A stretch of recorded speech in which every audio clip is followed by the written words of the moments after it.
Let's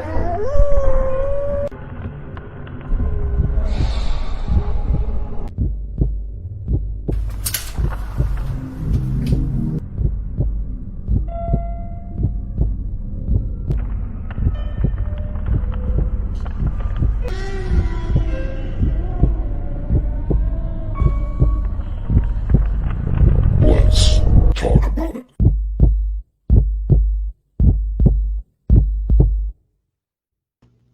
Woo! All right. How are We're you? up and running. We're up and running. We're here for another day. Yeah, we're here for another day, and it's good to see, Katie, that you made it. That's Oh, good. thank you. To have you with us. Thank you. You know what? It has been a rough ride. Haven't been this sick since the first time I had COVID. Have not been this sick. Family was hit pretty good. In the sense that both myself and my two kids got hit. My daughter's still, she's still fevering. She's a couple days behind me in terms of how it's been going. So, but no, I'm glad to be back, everybody. I am so sorry I missed last week. I was really sick, and I'm pretty bummed I missed it, but I got to watch the replay, pretty excited about all the stuff that we learned about crystals. Wish I could have asked some questions, though, but we will have him back. Well, we've got a fair share of people already popped in. Everybody. Jen, how's it going? Stephanie, Nikki, Tara, Meg, good to see you. Diane, good to see you. Alfred, good to see you, buddy. And Nadine, welcome to the show, guys. Good to see you this evening. We've had a pretty busy, trying to get ready for the holidays. You know what I mean? Just trying to get the family visitation thing in, trying to do that, you know. Hey Judy, how's it going? And trying to get it, everything seems to come down to a crunch time. Don't I know it? Don't I know it? Yes. So it's kind of one of those, you like having the time with the family. It's Christmas time, and you're having time with the family, and then you just can't wait for it to be over. Yes. And let me just add that we're under a snow squall warning up here in the Great White North. And so, which means, there's quite a bit of snow. It went from no snow to a lot of snow. So that sucks because I don't like snow. I'm not a good Canadian, eh? Hey Shirley, how you doing? Good to see you. Hey, like a horrible Canadian, eh? I was in West Virginia, in the mountains of West Virginia for the last 2 nights. Wow. And as we're leaving today, sounds rough. We got snow. It was sounds cold amazing. And we got snow. Yeah. And I'm just, I felt like that was the place for me to be. That's where my heart was, in the snow. Come up here. Growing up in New York, it's one of those things where that's how I got used to, Right. Yeah. I get used to it for about 5 minutes and then I'm done. I'm like, all right, you can go now. Melt anytime. See, even Judy says, I'm with you on the snow thing, Katie. Yes. Amen, sister. I don't do snow. It could be cold. I would have no problems. I would have no problems with it being cold. I just don't like the snow. I don't like shoveling it. I don't like walking in it. I don't like touching it. I don't like, there's nothing about it I enjoy. Maybe downhill skiing every once in a while, but that's about it. Well, I'm going to tell you guys, as we try to do every single time, we are simulcasting in 2 different networks. You'll see their tags on the way. You also will see their tags on our graphics that we put up every week for the show. You get a chance, you might be able to go over there and see some other shows too that you like besides ours. You're not leaving ours. No. No, not happening. So, so you might find some stuff there. It'd be really good. We're really getting into, I really wanted to dig a little deeper. And tonight's guest continues that thought process. I wanted to get a little deeper into the 28 Days Haunted show. No. I really wanted to dig. Yeah, we had Jeremy Leonard on here. I know Shane's coming up soon. And I had one question I want to see if the answer changes between the 3 people.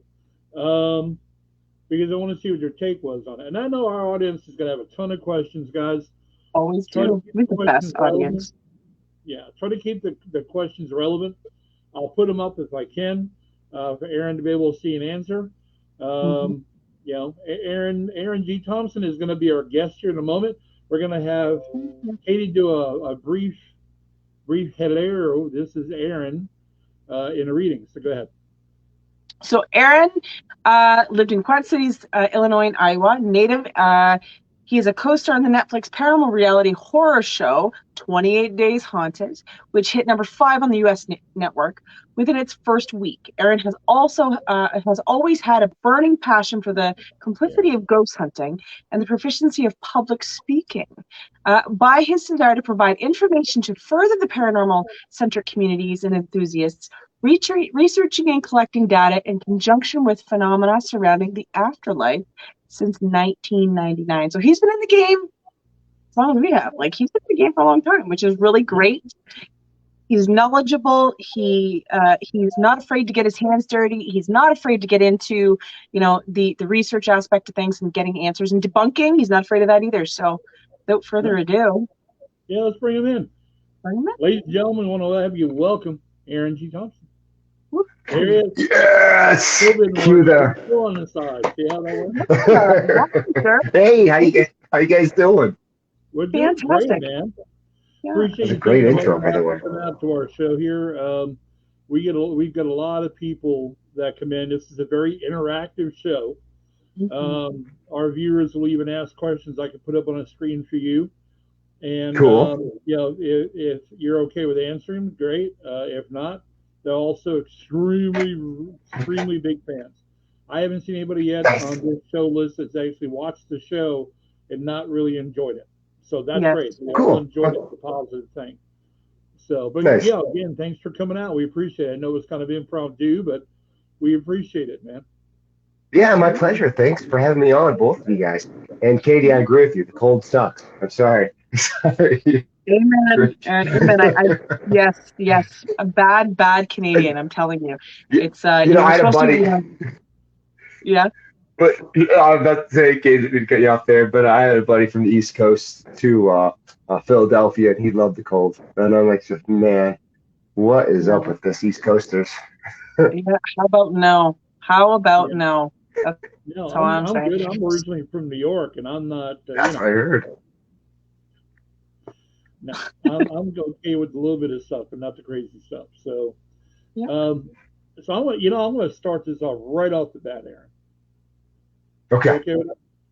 All right. Let's do it. Yeah, the one thing I noticed, and I want to talk about this with the group because I don't know if everyone noticed it, but I noticed in all 3 locations, right? Yours, everybody, Shane's, everybody's. Because I've been buddies with Jeremy for years, Jeremy Leonard, for years. We've been friends. Shane and I are buddies. We've done some work together. And I kind of know who they were before they went to the show.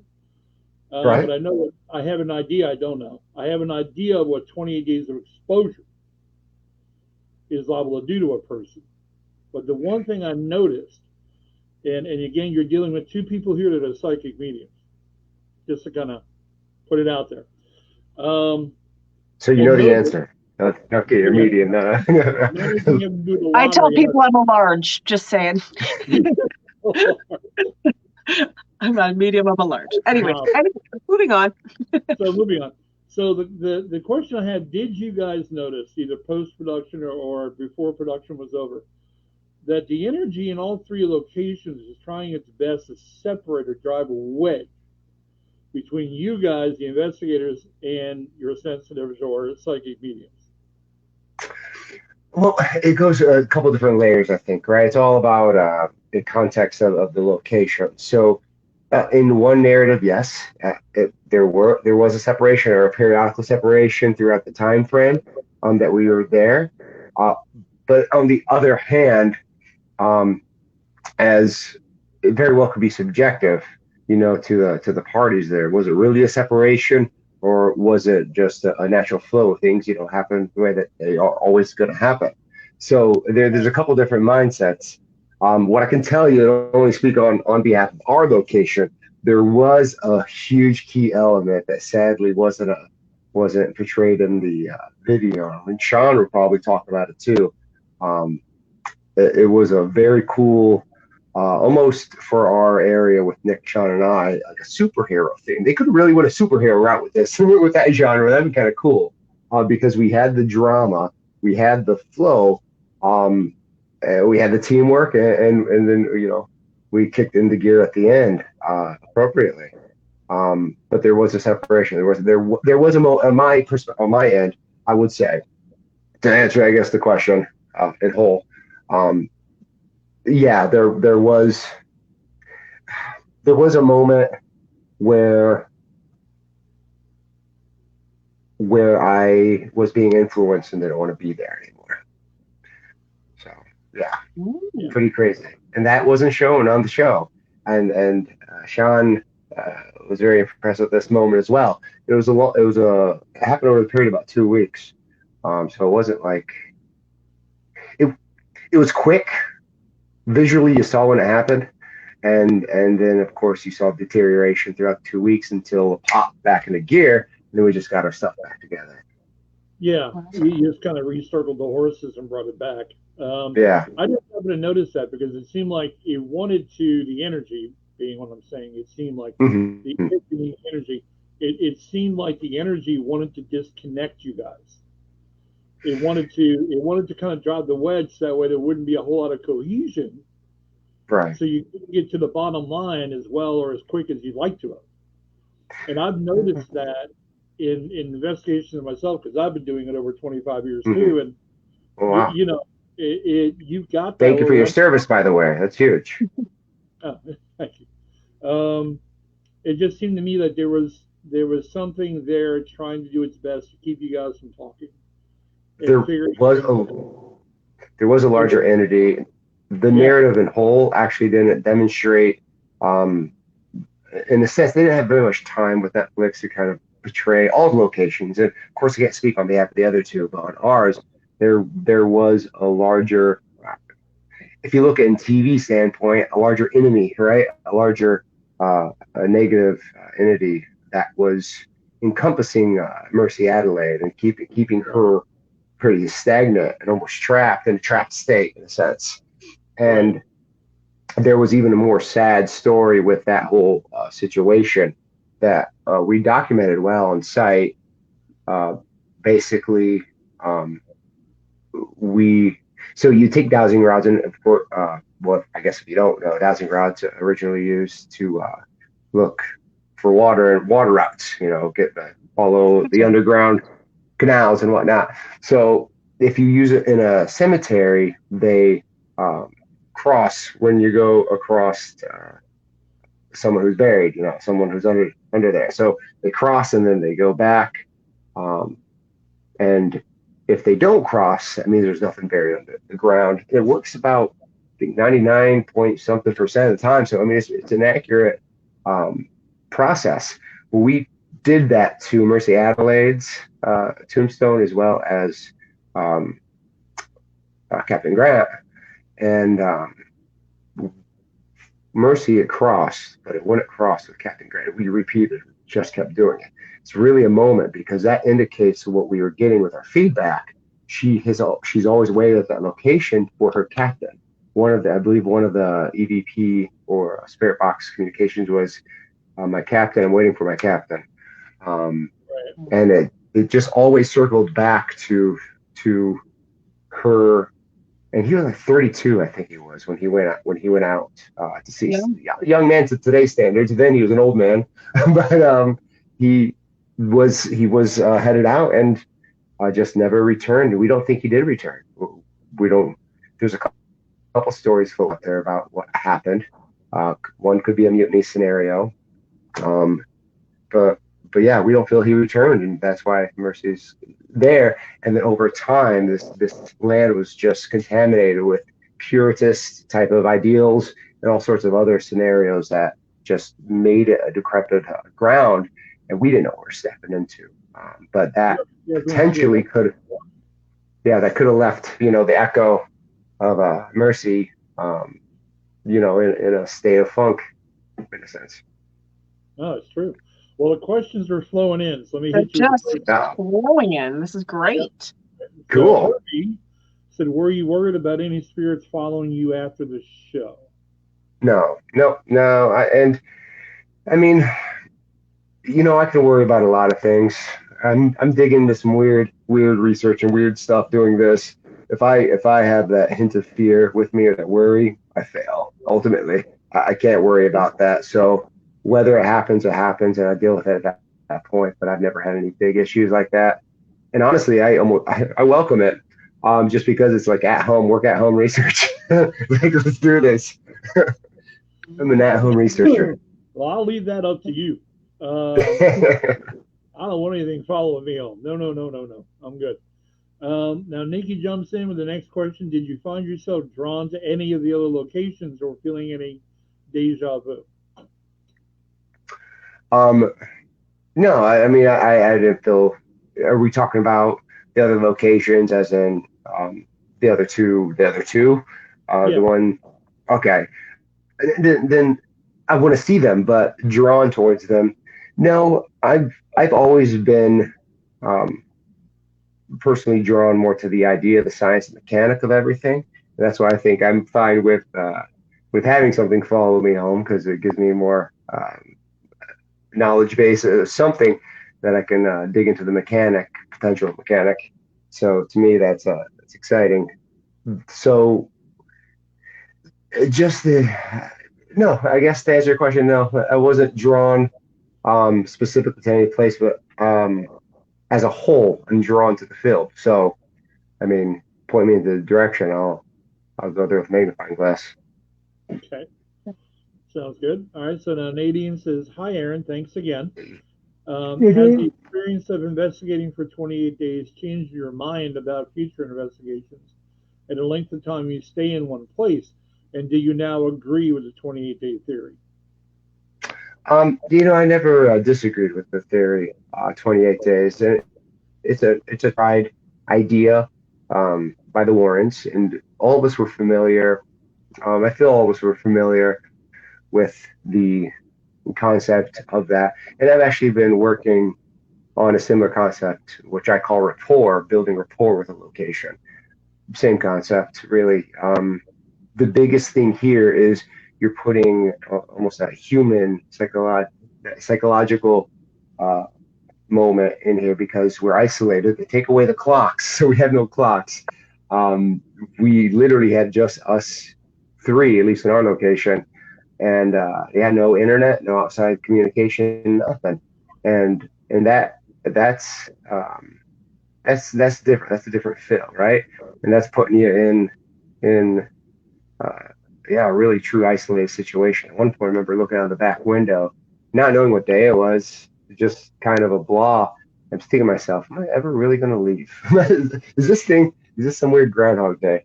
Um, Right. so now, do I think that a 28-day scenario hitting it as hard as we did every day is practical for the science or the evolution of a location? No, I don't. Our day one, and strangely enough, not too much of our day one was shown. Again, time restraints and narrative build. Day one was probably the most active day that we had. We rocked it. We hit the house, all guns ablaze, and that's when we did solos in the house. So that was my callback to Nick, like episode 3, when I said, let's get two of us out there. We'll do solos because we did solos and had such a wonderful experience. I wanted to see about repeating that. I didn't narrate myself is clearly, I guess, the overall audience at that moment. But yeah, we had quite an experience, a very visual experience with our communication and our devices. They were they were doing some things that are not normal. But yeah, That's day great. one. So, Aaron, can we rewind a little bit? I really want to know your history. It stated you started in 1999, same as Yeah. myself. That's when I started Oh, cool. investigating officially. Tell me, what got you started into the paranormal? What was your experiences? You have a science base, and so what got you started? I want to hear all about it. Well, what got me started is I didn't believe this stuff existed. Truthfully, that's what Wow. that's what made me get. So I never had any glorious experience, right? Going into this, I just had a weird fear of death. I don't know why. That was probably years prior. I was 8 years old. So when in '99, I was 17 years old. So by all means, child, kid, I don't know, young adult, whatever you want to call it, 17.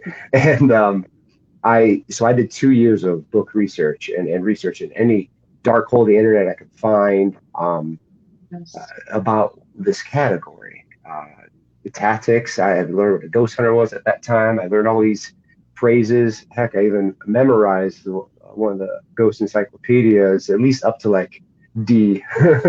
But I was like memorizing this because I just wanted to be knowledgeable, because I didn't know what I was walking into. And what really made me do this is because, I did have that fear of death, which was interesting. But I asked my peers, coaches, ministers, friends, just people I trusted, really intelligent folks, to what I feel intellect was. And I asked, do ghosts exist? Ghosts was like my gateway drug to, everything. But half of them said yes, and half of them said no. All the same answer, just because. So for me, it just that didn't work. That didn't make sense. I go, why are we just defaulting? Like, why are we living? What's the mechanic of us? I didn't really use mechanic too often, but ultimately, why are we here? What's the purpose? Do we just fade out? So I thought I can figure it out in like 3 years. A couple of years in, but my first group and my first outing was in 2001. I still got the documented piece of paper. I was 19 at the time, and my team were all 21 years and older, because that was what I said. You had to be 21 and older to be a part of this. I gave them all folders with jobs. Whether they're fit for those jobs or not didn't matter. They just weren't good. I wasn't a tour guide. And we put them all to work. Remember us being like coyotes that day. But I always got permission to go into places. People always say, "Oh, into so and so." It's called the caretaker. I always called the local PD letter. I even hand wrote some letters to some landlords to get permission to go into places. I made sure it is very legitimate as I could. And also, I guess, to backtrack a little bit, one of the other big pushes are I didn't want to do this hard work. I rather someone else does it. But the organizations that were working on this were they're extreme. They were the metaphysical world that were just hyper religious, hyper metaphysical, hyper in that zone, and they go blah to science. And then you go to the scientists that were so biased to their science that they wouldn't understand these anomalies that they couldn't explain, and they just void out with some weird phrase that it just didn't fit the context. And they were so against each other. And this is what I saw, and this is my interpretation, that I had to go in unbiased. I had to go in with the Bible in one hand and a science book in the other hand. I just, if I wanted to know, and it was all personal for me, I didn't want to give it out to the world. I could care less. We're crazy enough. I just wanted to figure it out for myself. Took a twist, and decided to share later. But I had my aha moments. I had my moments where I'm like, oh, wow, monsters exist. Yeah. All right. So Nikki said, did you find yourself triggered by things that never bothered you in the past, but now do? If so, if that's okay to ask, what was it? Well, I know things that bothered me in the past, and they no longer bother me.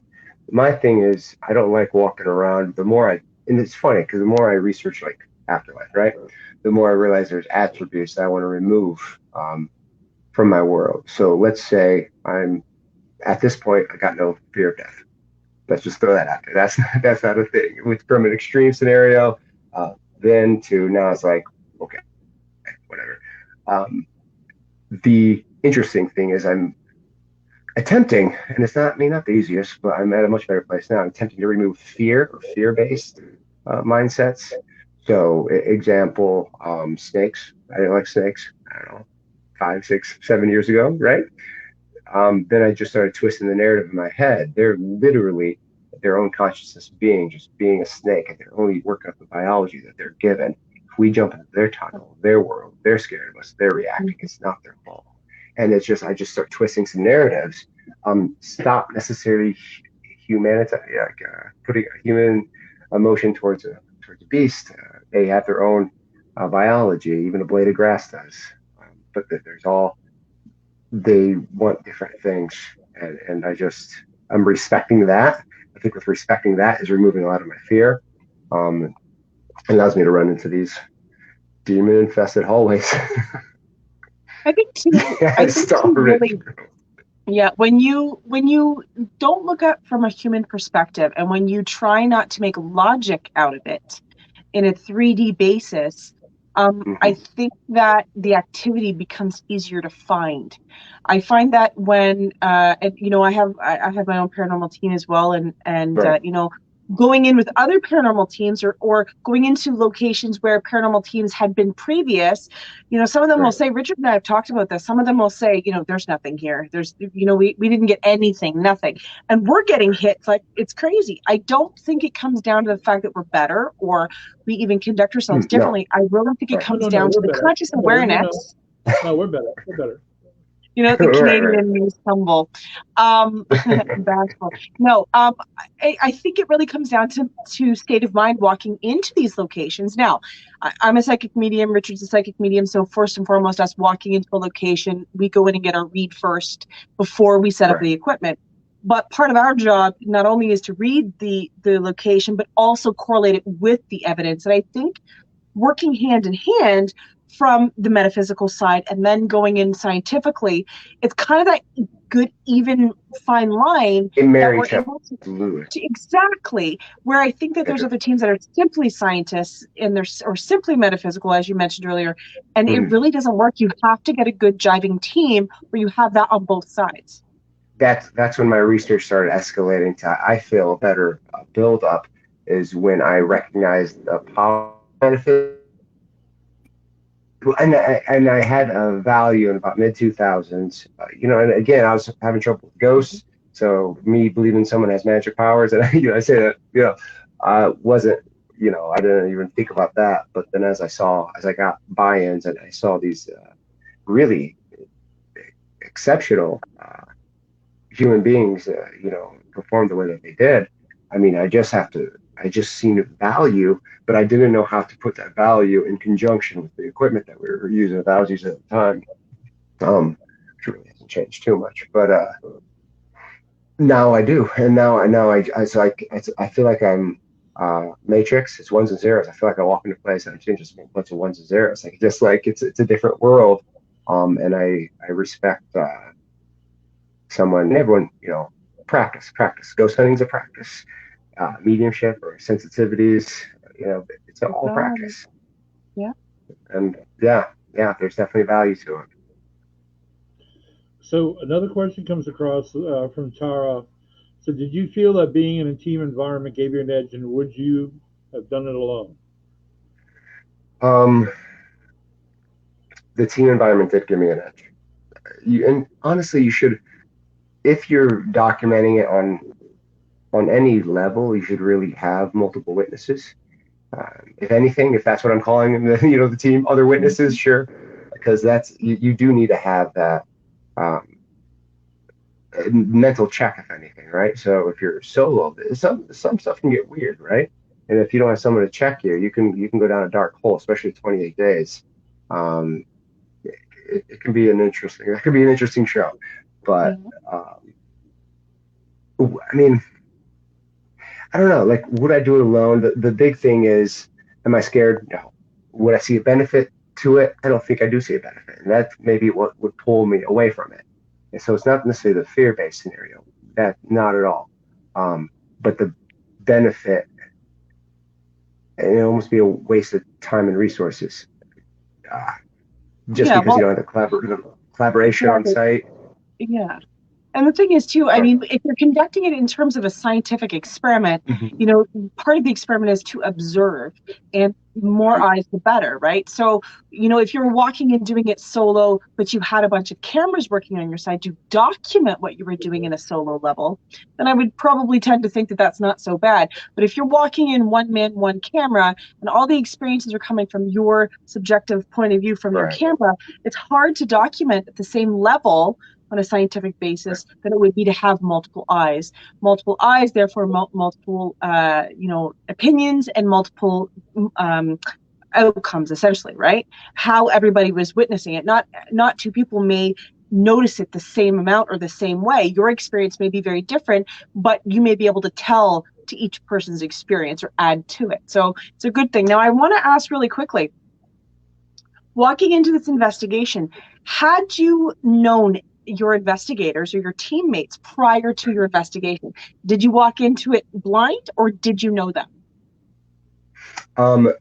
Nick and I did come as a pack in a sense. Yes. We've worked here with each other, since 2009. I actually got him on my team. He he jokes that I have his social security number still on file. Right. I did background checks with everyone who I got on my team. That was important to me then when I was finally building up a team, because at that time there was some you don't know who you're letting into your home, right? So I had to take a step back and think about the people and not the ghosts, which I like, like the research, but the reality is people, we're still here and we're trying to get answers the best possible way. And to just let people that maybe have hideous crimes, like we're talking like good stuff, all of a sudden just are in your house walking around, that shouldn't make you feel comfortable. Maybe, they didn't know and it was fine, but what they find out afterwards, and they think about it, and that's still uneasy. So, and if something goes wrong, with that type of situation too, like there's a lot of things. So I just wanted to have a team that I can provide people the access to do a background check on it. I found a way around that. You just don't do homes anymore, do you? I just bring See where I'm located, 90% of our investigations are residentials. I get phone calls every day with people asking for help because they think their house is haunted or they think it's demonic, or whether it is or not, it's more of the residential things that we're dealing with. And Aaron, case in point, I did the exact same thing. Truly, any strangers that entered my team had to have a police background check, a full police background check. Right. All of it, we have legal forms, terms of identification, all sorts of things that you have to sign prior to us doing an investigation, so that we are kept safe as well as the client. And just because you spend the night or 2 nights doing an investigation doesn't mean that 10 years down the line, 5 years down the line, the activity doesn't come back, or you still need more questions, and you need to know what happened during that time. So I applaud you for that, because it's really important to take the stuff necessary and serious, and not just hire a bunch of yahoos to come in and record your activities for the evening. There's much more to it. People don't realize how serious it can be. And it's fun, and I get people have they go out there for fun and stuff, and it's I like it.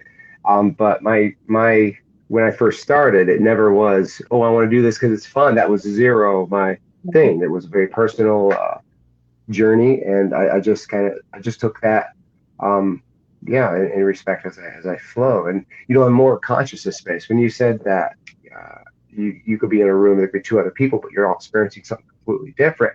It's funny because the more I gather some of that data, it does go towards more of a conscious buildup. Let's say someone's more systematic, someone's not systematic. We've got a skeptic here. They may all witness a phenomenon, but the interpretation might be slightly different depending on what their buildup is. So it doesn't mean they're all wrong. And someone might not even see anything. The mechanic really isn't for us to see it on the norm. But more you're in it, more you open yourself up. And even with me being so scientific, it's pretty fascinating. We have 100% conduction rate on something wherever we go, with really pushing it.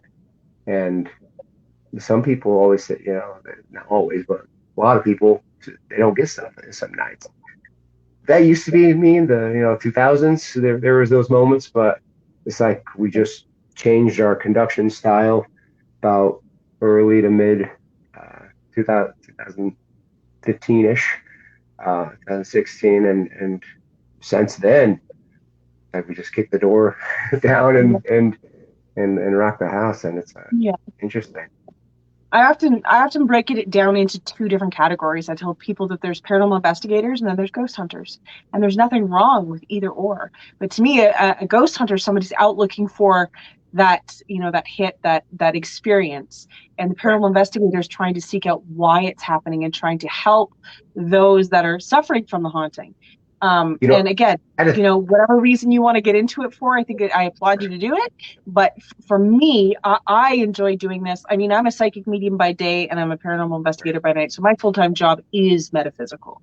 But when I go out to a haunting or to help residents, it's not for my own satisfaction. I don't need that satisfaction, or I don't need to know that paranormal exists. I go to help those individuals. And I think that you're kind of in the same scientific mind frame, in the sense that you're going to get answers for that individual. It's not necessarily just to get kicks and find. I mean, we all want the Holy Grail, right? I mean, we would do it if we didn't want the Holy Grail of evidence. But the ultimate, even Richard, it's helping people. We want to help people. And that's why we do this show, is to simply give answers to people and pass on our knowledge.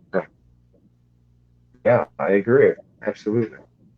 And again, thank you too, Katie, for your service. I didn't know you had so many years as well, both of you guys. Yeah. Definitely a large combined. It's cool. Yeah. You don't find too many people to have. And that's the thing. I never was chasing the fame, chasing TV shows here and there.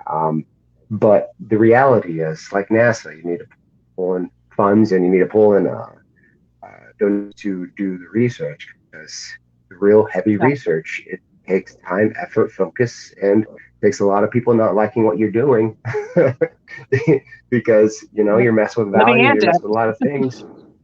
Yeah, but I had to do. There's some interesting. A third. You said ghost hunter and paranormal investigator. Of course, I refer to myself as after my research, but I for years said that there was definitions as you really, but I added ghost chaser, and I don't know why I did for a while there, but I had ghost chaser as a third, which was almost someone who wasn't a hunter and someone who wasn't an investigator, just someone who just wanted to go into a place, no equipment, and just be scared, And I think there's those ghost chasers out there as well. I'm not afraid of the living. You send me somewhere in the living, and I'm gonna take me to a mall. Okay, take me to a mall. I'm going to be a little more apprehensive there than some dark and dingy place. I'm comfortable with the spirits. We're cool. I'm okay with being ghosted. Let's put it that way. The only terminology I've ever had used on me that absolutely made my skin crawl was Ghostbuster. Oh, okay, yeah. You know what I mean? I laugh. Like, that was a great movie in the 70s, 80s. It's not that long ago. Come on. You got the tattoo right there. There you go. Can you see it? Lord, love it. Yeah. But it's always felt like that it kind of degraded what we do to a point. I'm like, Ghostbuster. It was a fun show, and it's funny because what's the I can't think of his name. Who played Ray? Ray Stantz. No, there's Bill Murray. There's Dan Aykroyd. Dan Aykroyd. Thank you. I can't think. He's actually a fourth generation Canadian investigator, and that's a paranormal investigator. Yeah, and he's Canadian. You're right. He's totally Canadian because he's still nice. What's funny is that band's entire history that we know, the only thing you plucked out of that was he was Canadian. I mean, What can I say? We're cut from the same cloth. You and Bryan Adams. Yes. Bryan Adams. There you go. I don't want to miss a thing. No, that was Aerosmith. What did Bryan Adams sing? Everything I do, I do for love. Everything I do for you. Yeah, the Robin Hood or Prince of Thieves or whatever. Another 80s. Another 80s. So Herbie says, what was your most fearful investigation? Oh, it would have been early on when I kind of carried a lot more of that fearful moments with me. I almost was bit by a deer. I stuck up right by it. It's terrifying. You guys no, try you're to... big on that now. Okay, I don't know about you guys, but in Canada, the deer don't bite. Well, I don't think they bite. They hit your car. When you're on an outside site and you're looking around with a couple other people, and all of a sudden you wake one up and you don't see it, and it starts making a weird noise, and it comes towards you. And I mean, I say bite. It never got close enough, but it was definitely coming. It was coming towards us. So eye contact, walk back, and let it tell us there. Yeah, that's scary. But if we're going more Yeah. supernatural, if we're going supernatural, Supernatural. What was the scary? okay, there's a few early on. I'll go to my first house investigation. So early 2000s, and I'm interviewing the lady of this nice little house. Doesn't look terrifying at all. We're downstairs daytime, and I have my little checklist, and I'll ask her questions. She goes, "Well, downstairs is where most activity happens. It's really active." And as she said that, the whole house just vibrated like it was straight from a movie. Like something hit the side, and shook everything. So I'm sitting there with my check on, like, boop, check. And she looked at me and goes, "Did you hear it?" I'm like, "Yeah, I heard it. I'm trying to keep my cool in my head." I'm like, "What the hell was that?" We checked the front door. I mean, there's nothing, but if anyone knocked that loud, I wouldn't answer it anyways. But I gotta say that was unique. That was unique. Definitely rattled me. So any demonic, any evil, demonic, not that Richard and I, don't get me wrong, we are not demonic chasers, we're not evil chasers, but most of the time on the show, people want to know worst case scenarios. So, have you ever run into something like that, and what's your opinion on it? Well, yeah, actually, we did, even on 28 Days Haunted, and it's interesting. So I don't go with the systematic scenario. So with demon, that's very purist, that's very Catholic, very Christian belief system. So when there's a demonic infestation or demonic scenario, it tends to be constant, best way to put this, like subatomic particle connectivity, which basically a better word would be intent, or you might know as prayer, well wishes, good vibes, something like that. So that gets thrown into this area, which is creating this cyclone, this energy, this narrative that becomes very real. So now, mind you, this is not like fake junk. This manifests up to something that we as humans wholeheartedly believe, and at that point, it's real. So am I saying that demons are man-made in a sense? I do believe that we put the filter on with the creation aspect of it all. And if I kind of back up and explain myself a little bit there, when we pass away, we don't take our arm with us, we don't take our eyes with us, our lungs with us, right? I think we can all agree with that.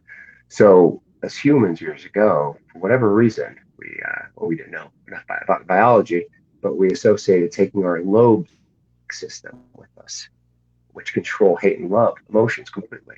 We're out of our body, we don't have that function anymore, which would pretty much void out all the love and hate type of scenarios. And even if you talk to people who crossed over, they're at peace. That's actually void of emotion. That's just being cool, which is fine. It also gives an idea, a potential idea, big picture, meaning of life, is to fill the emotions, such as love, in the biological structure that you're in, whether it's extraterrestrial, whether it's a blade of grass fish, or other. But also in that idea, we tend to leave these echoes, and when we consciousness leaves the vessel. And at that point, we can utilize our prayer, well wishes, our vibes, our intent, and create these very rare scenarios that can impact us. And I was impacted at the 28 Days Haunted. Day one, you visually saw it.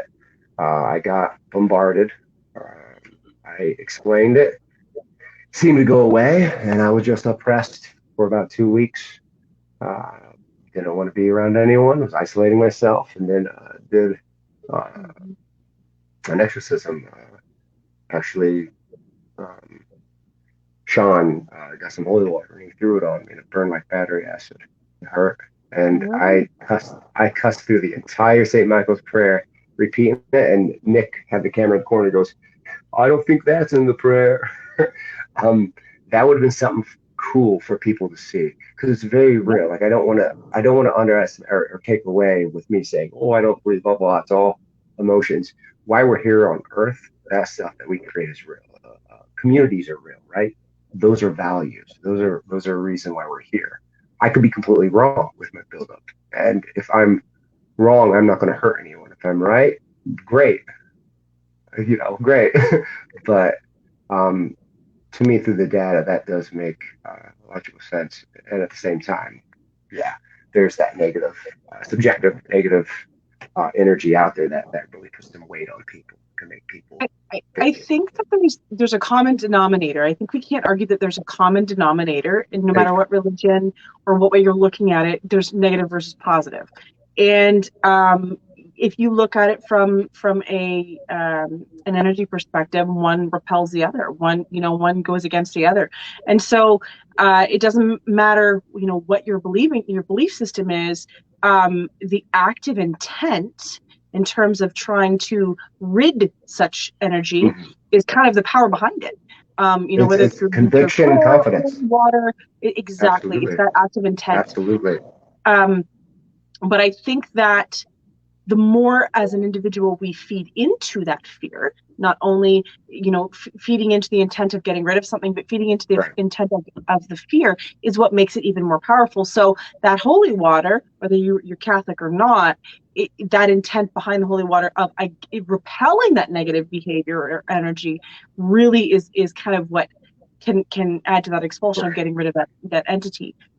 Going into this 28 days, did you find that, did it come in ebbs and flows? In other words, did you have good days and bad days? Did you find that some days or some times during the day, during the hours, during the weeks, did you find it was cyclical? It got good and bad again? Or did you find that it depended upon your energy, the energy or the attitudes of your teammates? Did it make any difference? It was a blur, the whole, really the 28 days. It was almost like an endless cycle, Groundhog Day. Right. I remember, a lot of times that, I felt like my mood was good. Besides the moments I was isolated, even when I isolated myself, that was the funny thing. I still felt like if I was thinking, I felt like I was thinking normally, but I wasn't. There was little deteriorations I just didn't catch because it's so subtle.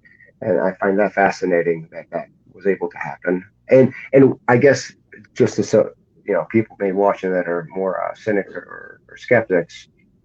Mind you, Sean calls me an atheist. I don't go by a label. Whatever, I ones and zeros. But the contrast of when the expulsion or when it was expelled, the contrast of how I felt and what I felt when we were saying it and when it was removed to after was too extreme that I couldn't put it aside and say, oh, whatever, it was placebo, it was in my head. No, bull. There was something, it was pulled off of me and I was happy after it was left. That was not something I felt since I was at the hotel before doing the event. So my time frame throughout the period, I guess really when we heavily engaged the house, I guess that's when it would change. But when we just kind of walk and do our day to day, nothing too crazy all the time. I know it's kind of vague, but yeah, it is kind of a big blur. That whole experience, it was wild. Well, time is a perception, right? So yes, you were there for 28 days. You were able to document for 28 days, but really it's a perception. And that's one thing that paranormal activity can really put a handle on. It can really manipulate your time frame. There's people that lose consciousness or lose, cognizance of their memory for hours at a time or days at a time. did you find that once you left the location, you went back to normal, you went back to home, started the daily grind again? Did you notice that you were still affected, or do you find that you really kind of disconnected when you left the location? No, so you guys are familiar with the paranormal investigation hangovers. Got it. Oh yeah. So Rough. I'm not 20 anymore. yeah. Yeah, let's amp that up. I think I had an investigation hangover for like, I don't know, 6 months after. It was something Yeah. crazy. It just, I was in a funk, and I made the mistake of scheduling the convention in Nevada. It was a great convention, mind you, but it was like a month after I got done filming. I couldn't talk about it. I did this thing, I had these experiences, and now here I am flying out to Nevada to talk to this new place, new people. Hindsight, before I did the filming, I thought, oh, fun. Now here I am. I'm still kind of in my isolated mindset. Now a bunch of people are around me, and I'm just like energy vampire left and right. I'm like, oh God, this is just something.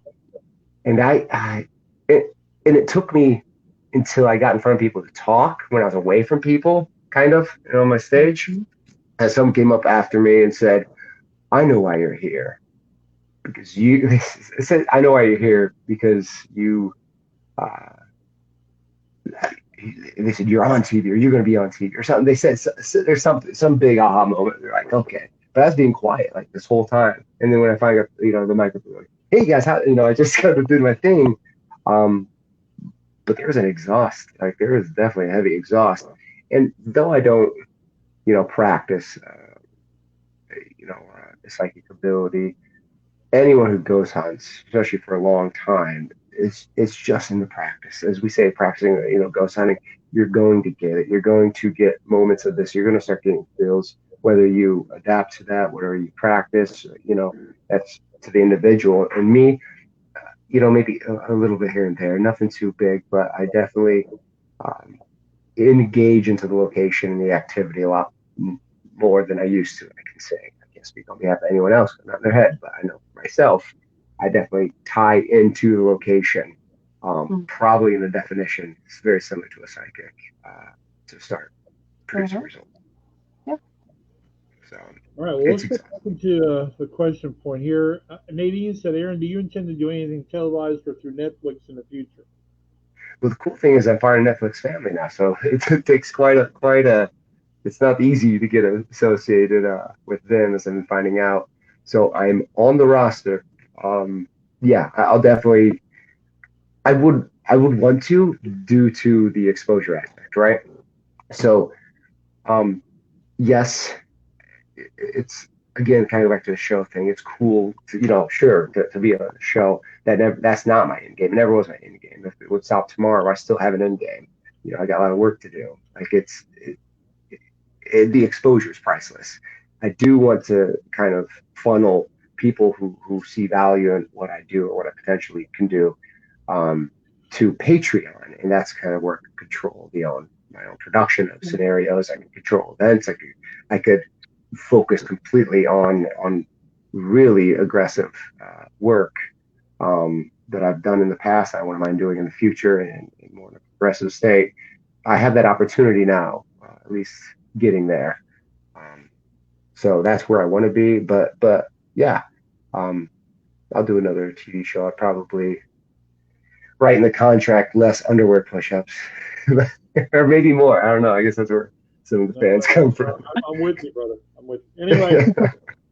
All right. So then Nikki asked, would you say the key is doing your own research and always cross-checking your resources? And that's such a strange thing. So in our field, you hear folks use, and we'll say science folks, right? And this is a curse word in the science, in the real science industry, when they always say, oh, I disprove this, right? The scientific term, disprove, you can't disprove anything scientifically. That's impossible. You can only prove the existence of something. So to say that you proved that something isn't, like, how did you do that? checklists that you utilize.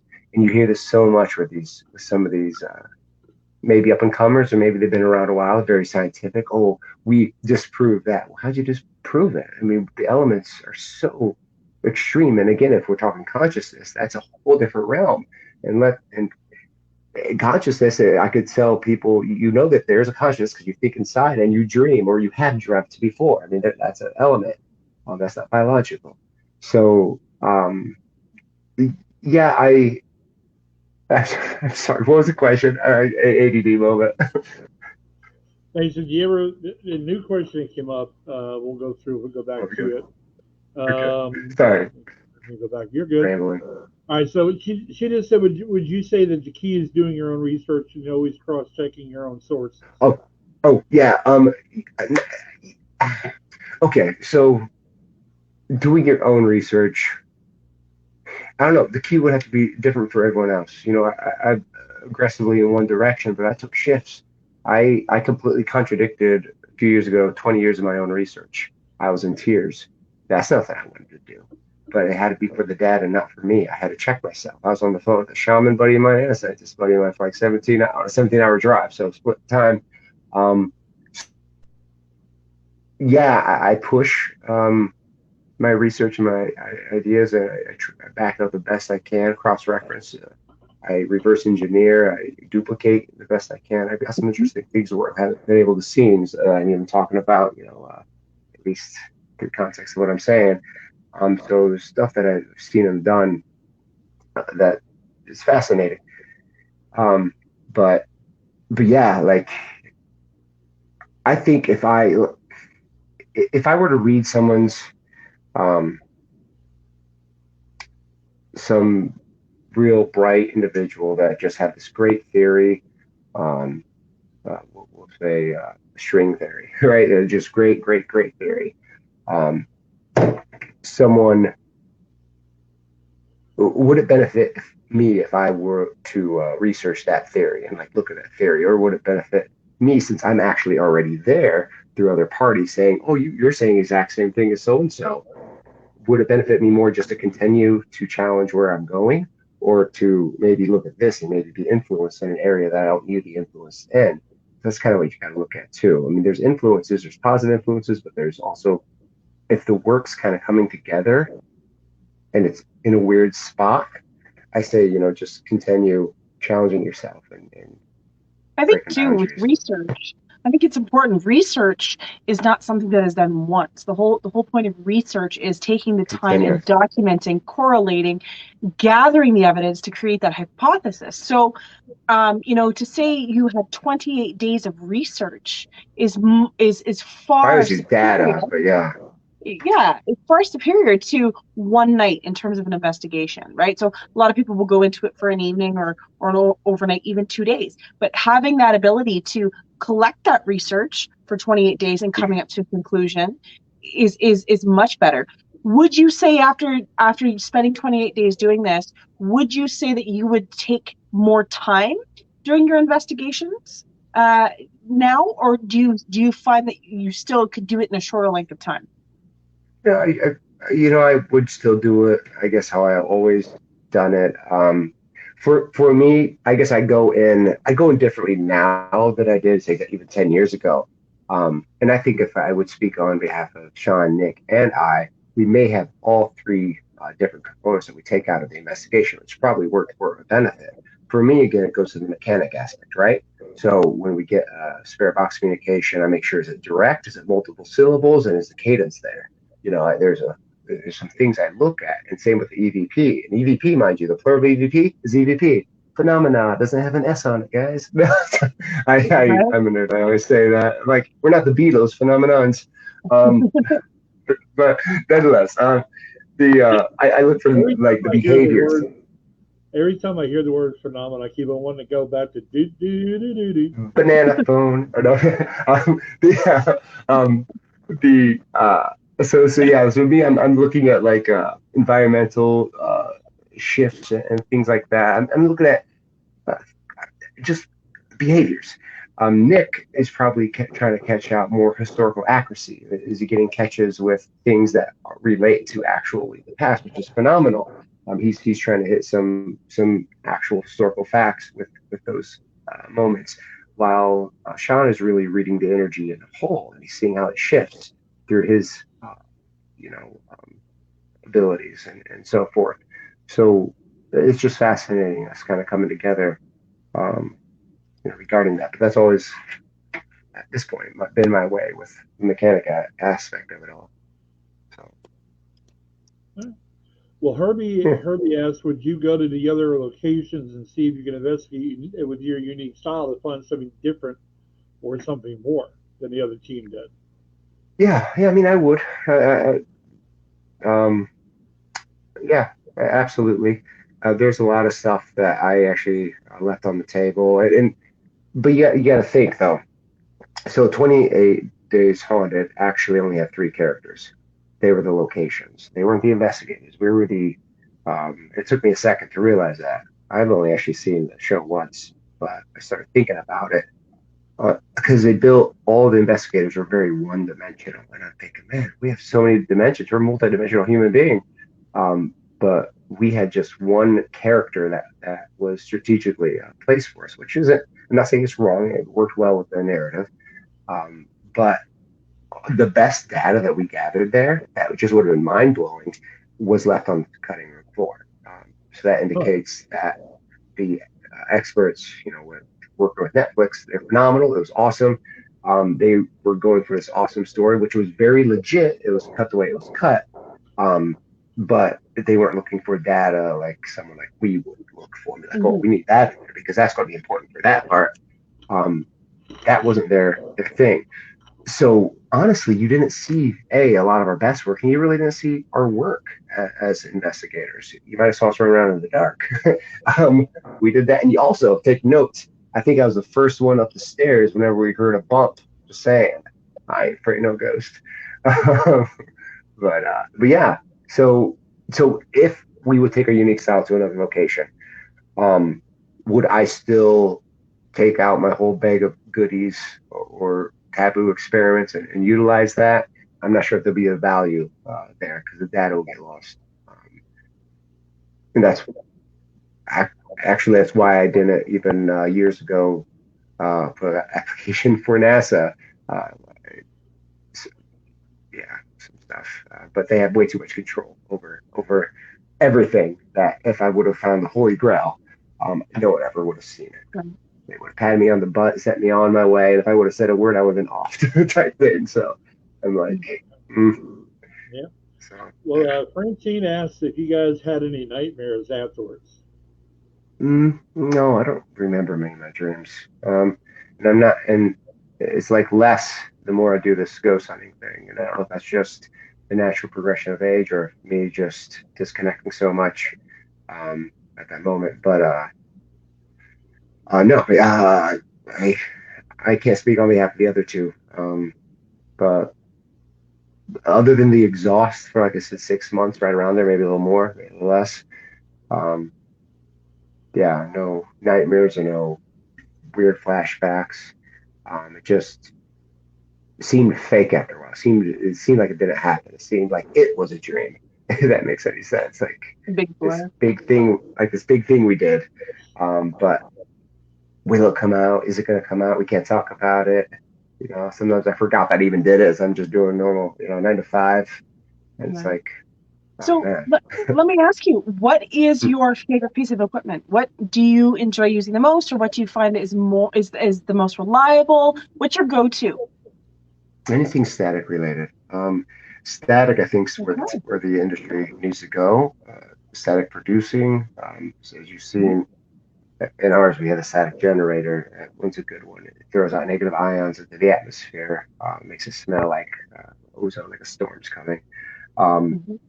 but, but honestly, balloons, anything that could be a good insulator for for static. Static electricity is funny because it's a phenomenon itself. Science doesn't know how it pops up, how it creates it. So it's very interesting how there's things that produce it, but at the same time, science doesn't have enough uh, data to say, these are exact because behaviors sometimes change. And I actually collaborate have. I need to get back in touch with the leading scientists of free electricity.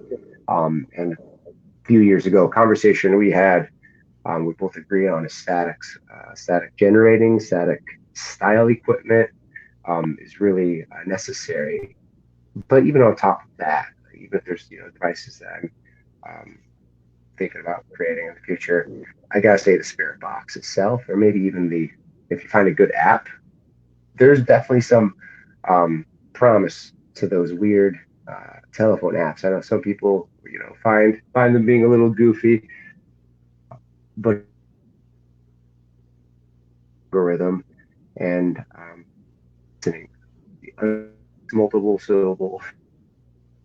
It's just seconds after asking the question. Yeah. We, Richard and I often talk about, I ended up reverse engineering a portal box, and I ended up making my own portal box. And I found that through conduction, I was able to get really good results. We used copper, we used a bunch of stuff. And, that's my go-to. When I'm not downloading something on a psychic basis, I find that I can I can get results over and over and over again. But what I love the most about that is going back to the static electricity as well as EMF. I've experimented. I've made my own EM pumps, all of that stuff. I find that, it's getting the answer through the portal or the Spirit Box, as well as the other equipment going off at the same time. It's really interesting that you can get that kind of going at the same time. And it's validating because not only are you getting a hit off that EMF, but you're getting the popping sound, you're getting the audio EVP, and you're getting the Spirit Box coming all at the same time. And it almost hits one to the other simultaneously for you to get the answer. Yeah. And to kind of bounce off that, actually, again, 28 days, there was a moment we were outside and we were chasing this more like a witch entity. It was fascinating because we put distance meters. It basically reads sonar. It's pretty fascinating. And about 12 feet out, can tell you if something unseen is coming at you or going away from you. It has a visual and auditory indicator on it. Well, it kept going, hitting like random, and it doesn't do this too often. It, like 5 feet, 12 feet, but it kept hovering right around 10, 9, 10, 11 feet. It kept doing that. It was so confusing. Because it felt like we were getting something. Sean was definitely flipping out, on this moment, but I don't feel like he saw the meter and what I saw. And then they had a Spirit Box running. It seemed to be getting contextual scenarios, almost like it was playing. So I took my K2 meter, had it in my pocket, and I went to about 10 feet or 12 feet. I turned it on, I go, whoop, and it just lit up. It just blew up. I was like, whoa, okay. Outside in the middle of, nowhere, technically. And that happened. I was like, right when I did, I go, that's what you call fishing, boys. It's like, yeah. So I agree. I have been accused myself of using some latest, great technology and all the newfangled stuff. Baby powder. Yeah. Baby powder. It works. It works. I've experimented. It works. I know. I tell you what I found more fascinating than the most expensive piece of electronic equipment. I have 3 women on my team, and all 3 of them use dowsing rods together, and all 3 of them will have concurring, confirming answers together. Dowsing rods are cool. More and more, I'm actually implementing them. I've always seen a value with them, right? But I never really utilize them in what I did. I didn't care to really practice with them, but I've seen them and I didn't really question it because again, it made sense just with the natural use of them. But I played around with them a couple times last couple of years, and I gotta say they're interesting. They're definitely something that I wouldn't be ashamed to have in the arsenal. And we actually have some. 3 people getting the same exact answer at the same time. Yeah, that's cool. Yeah, I think there's a lot of neat things. That's almost why I like balloons. Balloons seem so simple, but if you can get things to kind of move, by must be controlled enough. But I don't know. Okay. So what's really fun with a Spirit Box? You guys should try this. Hide and seek with spirits. Phenomenal. This is how I do it. So we'll say they would know. You Well, they cheated. do. Well, this is how you do it actually. So so let's say Rich hides in said decrepit mansion. He hides in a room because that sounds fun. And then once he's hidden, set up whatever rules, count to 10 or count to 60 or whatever. Once he's hidden, you take the spirit box and then you say you only move to where the spirit box tells you. So you're like, you gotta go forward, left, or right. And then if you feel like you hear something, you do that. Um, I tell you, I've been in cases with good ears, 100% accuracy, straight to the person. It's crazy. We even got one documented. Uh, it's pretty cool.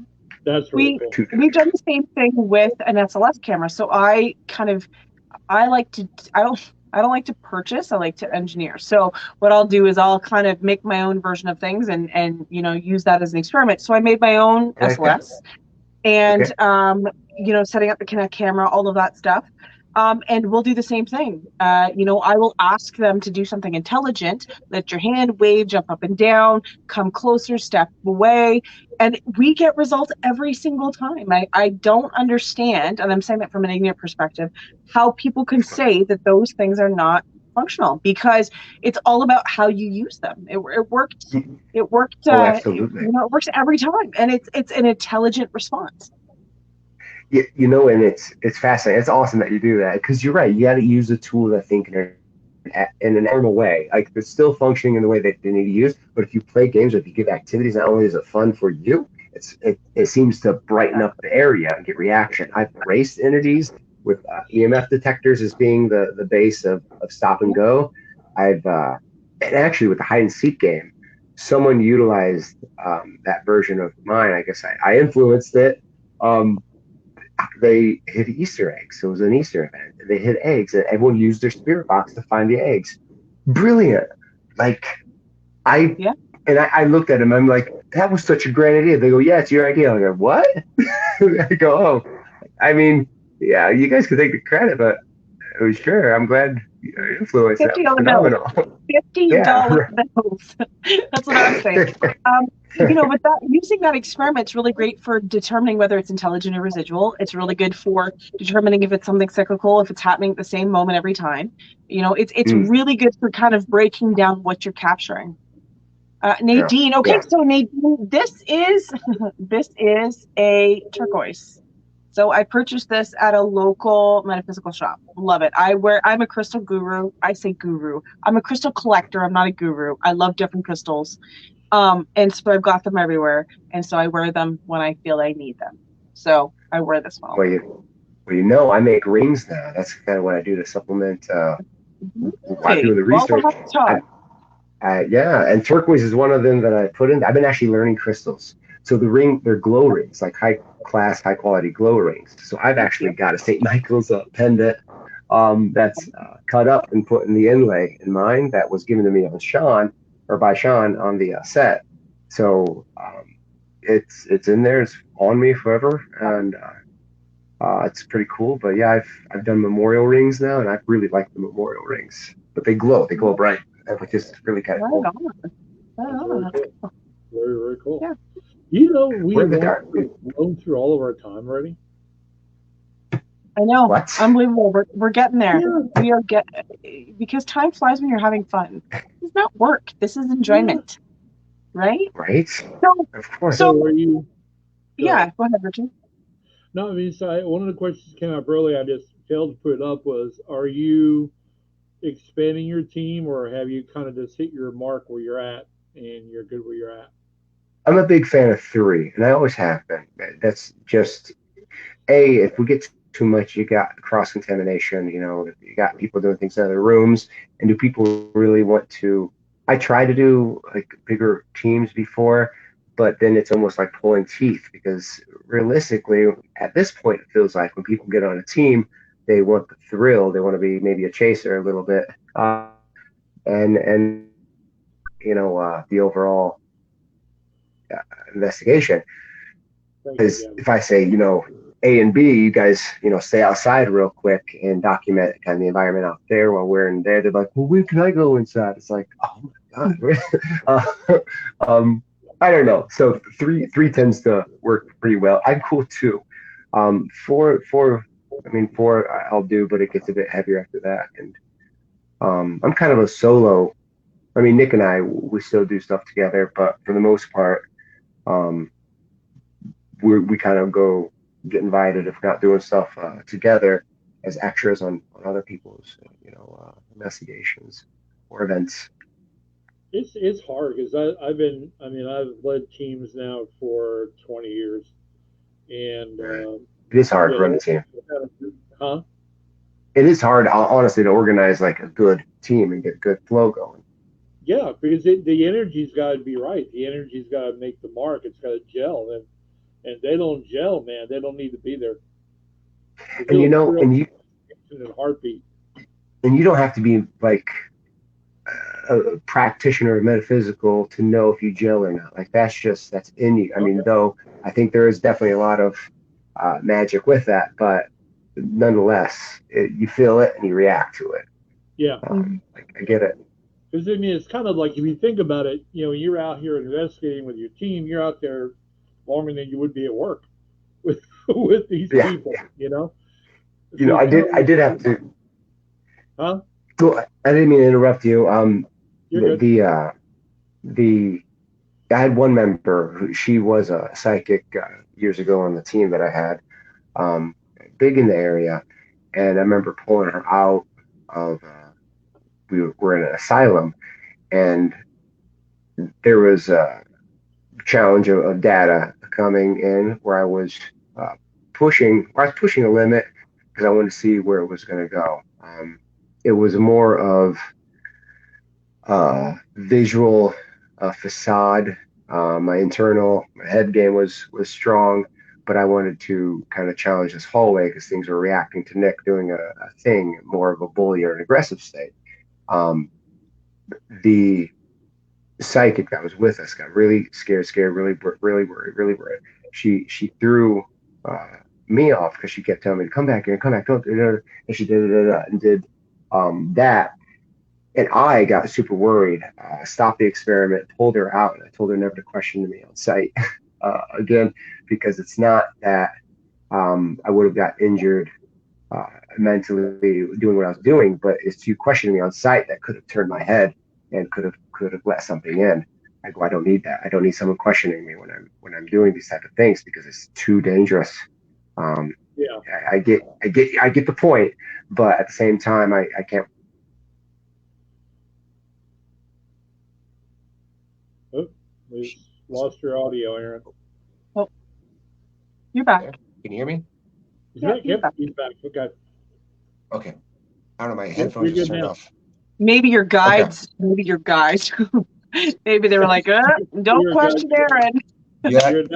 Yeah. But yeah. Sorry, I'm just turning it up now. Okay. Cool. Yeah. So I'll tell you what's funny is an interesting point. Like I said, Jeremy Leonard and I have been friends for a long time. And he was on the show here a couple weeks ago, and he said he's salty about one thing. What's that? He said, how in God's name did you and Shane Pittman's team get the nice place to sleep, and he got to sleep on the floor? He's really salty about that. I'm just telling you. You know, we had air conditioning too. No, you don't want to tell him that. You don't want to tell Eric. You don't want to tell Jeremy that. My room was the only without air conditioning, so that was my sad time. But whatever, I sucked it up. Yeah, he was. Yeah, he was telling me he's just opened the door. Yeah, right.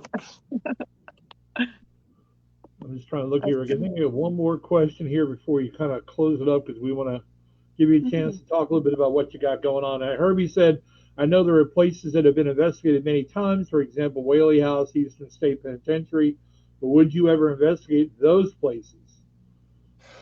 Yeah, absolutely. I would love to investigate the even the more popular places that are out there. I don't think there's any negative content with hitting a place, an investigator standpoint, not metaphysical, but hitting a place that a lot of other folks have hit. because it's in context of why you're there. And you guys, out of all folks, know that there's a difference between a team that's going in there and trying to be the next big star, or just first time, or just piddling around, to actually, again, in tune and bringing the house, down, something like that. But yeah. So I would like to go. Actually, I think it'd be really fun. I told Nick, he laughed at me a couple times, but I'm kind of serious. If we ever get an opportunity, him and I should solo. So two of us, the state pen, or the big, what's the big East Coast State Penitentiary. Yeah. Like, it's huge, right?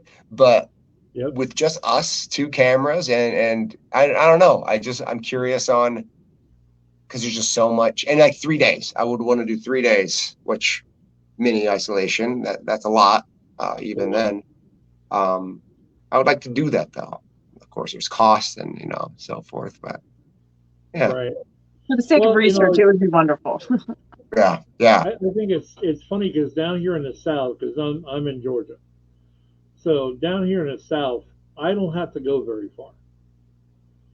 No. I got some crazies right around me all day long, including the fact that I live 30 yards from a cemetery. It's always good stuff. But so for me, the bigger names, I've always wanted to do the places that really have been less trod, because I wanted to kind of get like a fresh look at something, instead of like, oh, I remember when this was on, such and such show, they caught all this stuff here and that and the other. I'd rather go to a place where we're kind of not really the first people in, but it's not been the road less traveled. Let's just put it that way. The road less traveled is what I'd rather. The reactions are different in those locations. There's a lot more questions of who we are, what we are, what's that. Yeah. There's a lot more, which is interesting. Notice that. It's gives you because different I think experience. they've gotten so used to, and I hate putting in this light because it's really the only way I can see them. But it's kind of like when you go to those really big named places, it has been exposed so much to the living that for them it's kind of like, well, let's just screw the living and let's have a good time, instead of, like you said, who the hell are you? Why are you here? And you don't really get a full story. You don't get a fresh story. You get a story. Churches are the best. If you could ever get into a church, hard to get into, and most likely it'll be the first one. Wow. Like, I was in once you start engaging that environment. My team, we did a show, one of our last shows of our last season. We did a building that was at one time a very large, like, Baptist church. Okay. But they had converted to a community center. Okay. Yeah. I mean, some of it was benign. I really liked it a lot. Some of it was pretty benign. Like, there was a guy there that was engaging me, asking me where the baptismal was. Right. And then you'd have some that just like wanted to feed off the fear of people, and it was really a different aspect of it. Yeah, churches, of course, hospitals will always be insanely active.